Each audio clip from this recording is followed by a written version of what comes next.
नमस्कार. आपणा सर्वांचे खूप खूप मनापासून स्वागत आहे. लाडकी बहीण योजना बदलले लाडकीचे सर्व नियम.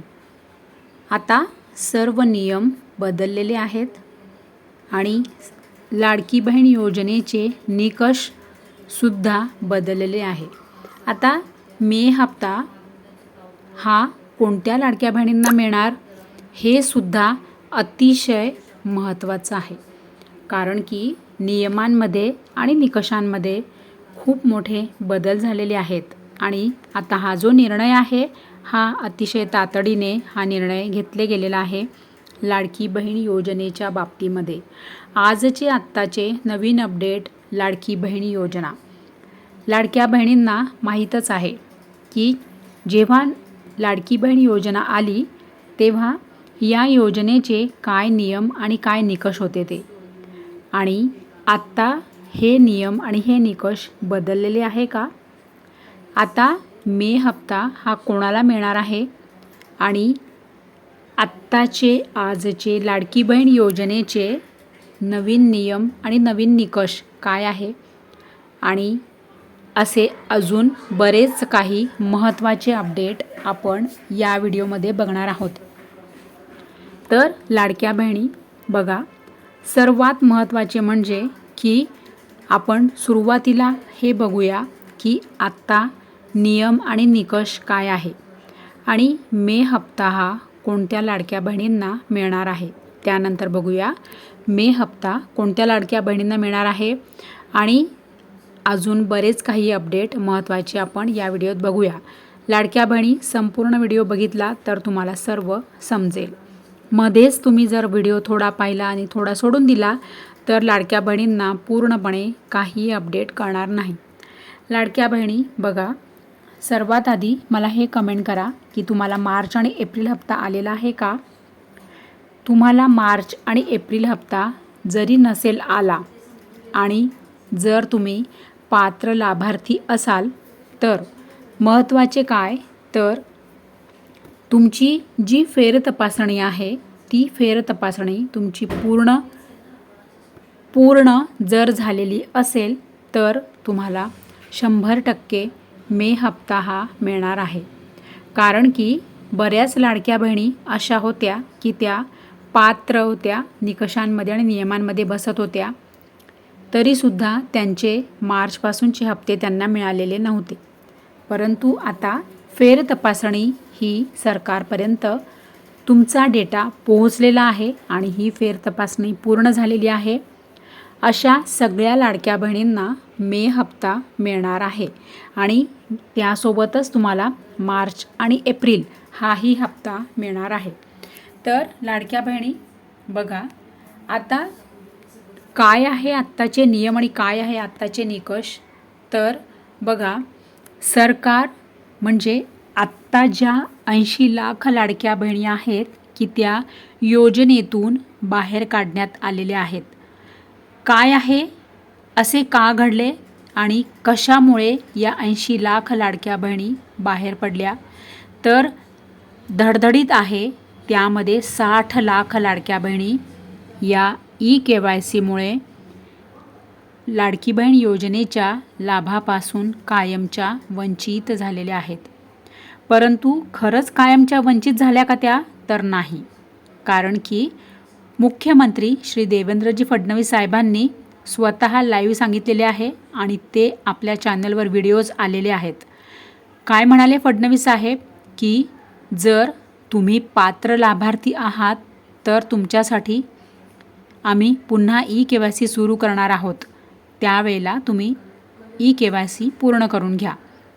मग काय होणार, जर ज्या पात्र लाभार्थी महिला आहेत तर त्यांची EKYC होणार आणि अशा ज्या लाडक्या बहिणी आहेत की त्यांची EKYC पूर्ण झाल्यावर तुम्हाला लाडकी बहीण योजनेचे हप्ते हे नियमित मिळत राहणार. आणि त्याहूनही महत्त्वाचं काय आहे तर बघा, आत्ता या ज्या 80 लाख लाडक्या बहिणी आहेत त्यामध्ये अशा लाडक्या बहिणी आहेत लाखो की त्यांचे जे कागदपत्रे आहेत ते, म्हणजे मी असं नाही म्हणत की तुम्ही चुकीचे कागदपत्रे दिले, परंतु शासनाला कागदपत्रांमध्ये काही बदल आढळून आलेला आहे. फेरतपासणीमध्ये या ज्या लाडक्या बहिणी आहेत यांचे माहिती जी आहे कागदपत्रामधील त्यामध्ये सरकारला बदल आढळला. बदल म्हणजे काय तर तुमचं आधार कार्डवरून तुमची जी माहिती आहे जसं की तुमचं नाव, पत्ता, मोबाईल नंबर, जन्मतारीख वगैरे वगैरे, हा सगळा जो डेटा आहे हा सगळा डेटा सरकारकडे आता डेटाबेसच्या माध्यमातून अनेक वेगवेगळ्या संबंधित विभागाच्या माध्यमातून सरकारकडे तुमचा डेटा हा पोहोचलेला आहे. त्यामुळे आता सरकारला जर असे आढळून आले की तुमची माहिती, कोणती माहिती तुमची की तुमची आधार कार्डवरील माहिती, तुमची जन्मदाखल्यावरील माहिती आणि तुम्ही जेव्हा लाडकी बहीण योजनेचा फॉर्म भरला होता, अर्ज केला होता की तुम्हाला लाडकी बहीण योजनेचा लाभ मिळावा म्हणून, ह्या सगळ्या माहितीमध्ये जर फरक असेल म्हणजेच जर तुमचं आधार कार्डवरील नाव, जन्मदाखल्यावरील नाव आणि अर्ज करतानाचं नाव यामध्ये जर वेगवेगळी माहिती असेल किंवा तुमच्या स्पेलिंगमध्ये फरक असेल किंवा तुमचं नाव वेगवेगळं असेल, वेगवेगळं स्पेलिंग असेल, पत्ता वेगवेगळा असेल, तुमचा मोबाईल नंबर पण वेगवेगळा असेल, तुमचे बँक खाते पण वेगवेगळे असेल, अशी जर तुमच्या माहितीमध्ये चूक आढळली तर सरकार अशा फेरतपासणीमध्ये सरकारला तुमच्या या चुका आढळत आहे. त्यामुळे सरकार अशा लाडक्या बहिणींना लाभ देणार नाही आहे. कारण की आणि या कारणामुळेच 80 लाख लाडक्या बहिणी या अपात्र ठरलेल्या आहे. त्यामुळे लाडक्या बहिणी समजून घ्या तांत्रिक गोष्टी काय आहेत. कारण की या सगळ्या ज्या गोष्टी आहेत, या सगळ्या तांत्रिक ज्या म्हणजे हे जे टेक्निकल इश्यूज असतात, हे या टेक्निकल ज्या बाबी असतात, या सगळ्यांना माहीत असणे गरजेचे आहे.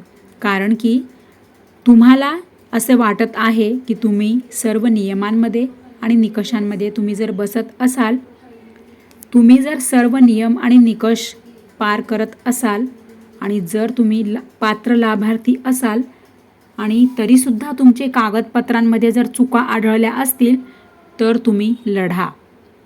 तुम्हाला काय करायचं आहे, लढायचं आहे म्हणजे तर तुम्हाला जिल्हास्तरीय कार्यालयात जाऊन तिथे तुम्ही जाऊन अर्ज द्या. सगळं अर्जामध्ये लिहा की तुम्ही पात्र लाभार्थी आहात तरी तुमचा लाभ हा बंद झालेला आहे. तुम्ही तिथे अर्ज केल्यानंतर तुम्ही जर त्या एकदा अर्ज दिला की संपला असं नाही, त्याला तुम्ही फॉलोअप ठेवा, त्यांच्याशी तिथे बोला. नंतर काय करायचं त्यांना तिथे सगळं विचारा. तुम्हाला नक्की तुमचा लाभ पुन्हा सुरू होईल. कारण की तुम्ही जर पात्र लाभार्थी आहात आणि तुम्ही नियमांमध्ये निकषांमध्ये बसत असाल तरीसुद्धा तुमचा लाभ बंद झाला असेल तर तुम्ही शांत बसू नका. हे मला तुम्हाला वैयक्तिक सांगणं आहे. कारण की तुम्हाला बघा काय असतं, आता कोणती पण गोष्ट सहजगत्या आपल्याला प्राप्त होत नाही. म्हणून पात्र लाभार्थी महिलांनो, पात्र लाभार्थी माझ्या बहिणी, नियमांमध्ये निकषांमध्ये तुम्ही बसत असाल तर तुम्ही लढा. मी तुम्हाला साथ द्यायला तयार आहे. तुम्ही तुमच्या काही अडचणी असू देत, काही प्रॉब्लेम असू दे, काही समस्या असू दे, काही तुम्हाला शंका असू देत, मला कमेंट करा. मी तुम्हाला लगेच सांगेन की तुम्ही आता यापुढे काय केलं पाहिजे. लाडक्या बहिणी आठवणीने कमेंट करा. बघा आता तुम्हाला मी सगळं सांगितलं की आता पात्र कोण ठरणार, कोण अपात्र ठरणार. कारण की कागदपत्रांची फेरतपासणी सुरू आहे, तुमच्या सगळ्या डेटाची, सगळ्या माहितीची फेरतपासणी सुरू आहे. त्यामुळे पुन्हा सांगते एकदा, जर तुम्ही पात्र लाभार्थी असाल, जर तुम्ही नियमांमध्ये निकषांमध्ये बसत असाल तर तुम्हाला 100% सगळे लाभ मिळणार आणि तुम्ही कुठेही तुमचा लाभ जाणार नाही. तुमचे लाभ तुम्हाला सगळे नक्की मिळतील.